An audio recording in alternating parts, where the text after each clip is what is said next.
Hey, bonjour tout le monde, ici Martin Ordonez et bienvenue à une autre émission de Martin Ordonez, coach canin.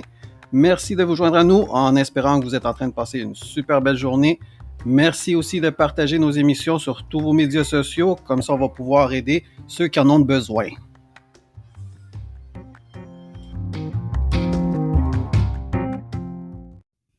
Dans l'émission d'aujourd'hui, nous allons parler de langage canin. Nous, les humains, on est des êtres intellectuels qui communiquent principalement de façon verbale. Les chiens, eux, et les autres animaux, bien sûr, c'est des êtres plus instinctuels, donc qui communiquent de manière non verbale à travers leur langage corporel, leur toucher, le toucher et l'énergie. On est constamment en train de communiquer avec notre chien sans même le savoir. Donc, il faut toujours faire attention, il faut être conscient de ce qu'on fait. Donc, le langage canin se divise en trois parties. Donc, la première, c'est le langage corporel.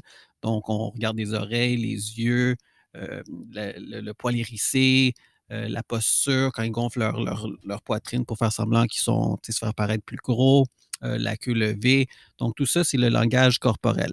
Et même nous autres, quand on s'adresse à eux, par exemple, si on veut faire avoir une commande qui est très bien compris du chien.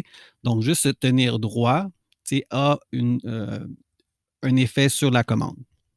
Parce que si on se tient tout comme accroupi, avec le dos penché par en avant, ou est-ce que on n'inspire pas confiance, donc ça, c'est du langage corporel. Ensuite, on a le toucher. Donc, le toucher, c'est entre eux, quand ils se plaquent ou ils se snappent ou ils se mordent. Ça, c'est le côté toucher entre eux. Nous autres, c'est quand on veut, par exemple, réveiller un chien ou d'un comportement où on veut juste attirer son attention. Donc, on peut toucher. Euh, la laisse aussi, c'est une forme de toucher. Donc, ça applique une pression physique.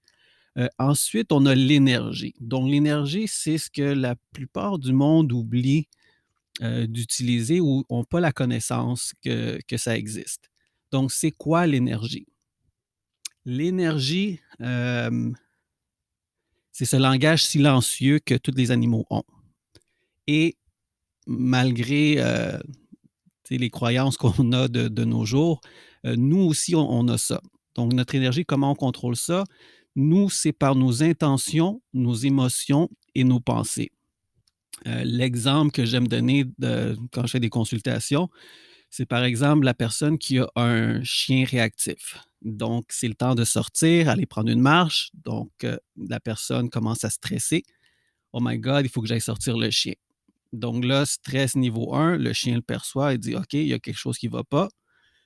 Et là, on met la laisse, on sort dehors, et là, la personne est comme Oh my God, j'espère que je ne vais pas croiser un autre chien.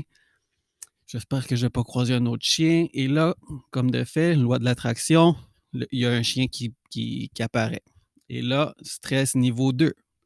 Là, la personne est full stressée, donc le chien perçoit le stress. Là, il dit Oh my God, le stress est plus fort, il doit avoir quelque chose autour qui est un danger. Et là, le chien, le chien qu'on croise s'approche. Et là, la personne qui a le chien réactif dit OK, j'espère que mon chien ne va pas mordre, j'espère que mon chien ne va pas japper après, j'espère que mon chien ne va pas sauter dessus. Donc, en avançant vers l'autre chien, là, le chien de la personne qui a le problème de réactivité, euh, là, il se tourne vers sa maîtresse ou son maître, et là, il voit, OK, c'est ce chien-là qui te cause le stress. Que veux-tu que je fasse? Donc, les pensées, l'intention, l'émotion dit, j'ai peur, je suis stressé, je veux pas que tu me mordes, saute dessus et jappe après. Donc, la commande qu'on donne sans vouloir, c'est ça, c'est mordre, japper après et sauter dessus. Donc, c'est pour ça qu'il faut faire attention quand on est avec nos chiens à notre énergie. Il faut être dans le moment présent, puis il faut focuser, surtout quand on a des problèmes de comportement. Ben, notre chien, on a un problème de comportement. Il faut focuser sur ce qu'on veut et non avoir l'intention ou avoir les pensées de ce qu'on ne veut pas. Donc, comment mieux contrôler son énergie ou bien contrôler son énergie? Donc, de un, il faut être calme.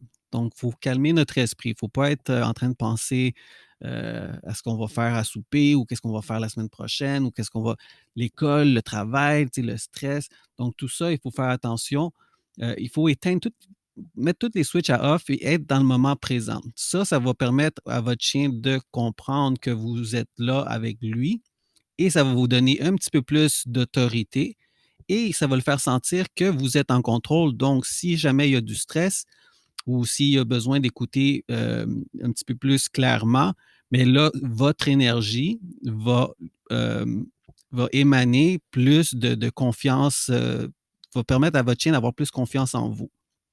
Ensuite, il faut voir ce qu'on veut de notre chien.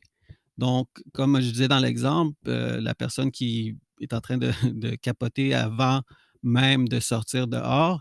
Donc, ça, il faut faire attention parce que, comme je mentionnais aussi, c'est comme un peu la loi de l'attraction. Donc, ceux qui ne connaissent pas la loi d'attraction, vous pouvez regarder, faire des recherches. Donc, c'est quelque chose de super le fun à comprendre et à appliquer dans la vie. Donc, si tu veux que ton chien soit calme, il faut que tu vois ton chien dans ta tête, il faut que tu le vois calme. Ça va lui permettre de comprendre ce qu'on veut de lui. OK? Ensuite, il s'agit juste de pratiquer. Il faut pratiquer parce que c'est comme un muscle. C'est comme un art martial, dans le fond. Il faut pratiquer. Le plus qu'on pratique, le mieux qu'on maîtrise ça. Et le mieux qu'on maîtrise ça, mais le mieux que notre chien va nous comprendre. Ensuite, après avoir pratiqué, ben, dans le fond, après chaque pratique, c'est important d'être reconnaissant si ça a bien marché, être heureux. Ça va lui permettre à votre chien de ressentir ça. Donc, il faut que vous soyez reconnaissant, soyez fiers de votre chien et même de vous-même d'avoir réussi à faire ce que vous vouliez faire, par exemple une commande ou une modification de comportement. Euh, et ça, c'est ça, ça permet au chien de percevoir que qu'il a bien fait sans mettre de surexcitation. OK? Donc, si jamais vous vous sentez comme vraiment fier, puis vous avez envie de le flatter, puis de dire Oh my God, tu as bien fait ça. Faut faire attention parce qu'on ne veut pas réussir la modification du comportement et tout de suite après le surexciter. Donc, ça va contrebalancer l'effort que vous avez réussi à mettre et à réussir. Ensuite, il reste juste à répéter et s'améliorer à chaque fois. Donc, quand on pratique l'énergie, donc l'émotion, intention, pensée, c'est important de ne pas se laisser sentir comme un échec si ça ne marche pas. Euh, les chiens, c'est des êtres vivants. Nous, on n'est pas. Personne n'est parfait. Donc, mettez-vous pas de pression parce que cette pression-là va vous faire, va nuire au progrès que vous voulez faire. Donc, l'énergie s'applique en tout temps. Donc, vous êtes tout le temps en train de communiquer avec votre chien. Donc, votre chien sait quand vous êtes content, quand vous êtes triste, quand vous êtes fâché. Donc, c'est important de prendre ça en considération et d'être constamment euh, conscient de ce que vous êtes en train de ressentir et émaner. Surtout si vous avez un chien qui est surexcité ou qui a un mauvais comportement ou réactif, surtout des comportements négatifs. Si votre chien est balancé, puis il n'y a pas de problème, ben, l'énergie n'a pas, a pas priorité dans votre relation. Mais s'il y a quelque chose qui ne va pas, c'est vraiment important. Donc, en conclusion, le langage canin, on parle de langage corporel, donc le physique, le toucher, encore une fois, physique, et l'énergie, qui est plus le mental et énergie, émotion, intention, pensée. C'est super important de savoir que l'énergie a une grosse influence dans votre relation avec votre chien. Et rappelez-vous qu'un bon maître, ça offre du calme qui permet d'avoir permet d'avoir dans la relation de la confiance. On offre aussi de la structure et du leadership.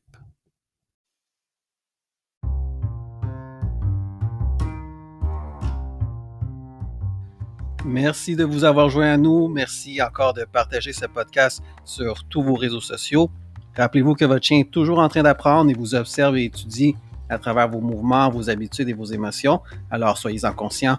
Allez, à la prochaine et rappelez-vous d'aller marcher avec votre chien. À bientôt.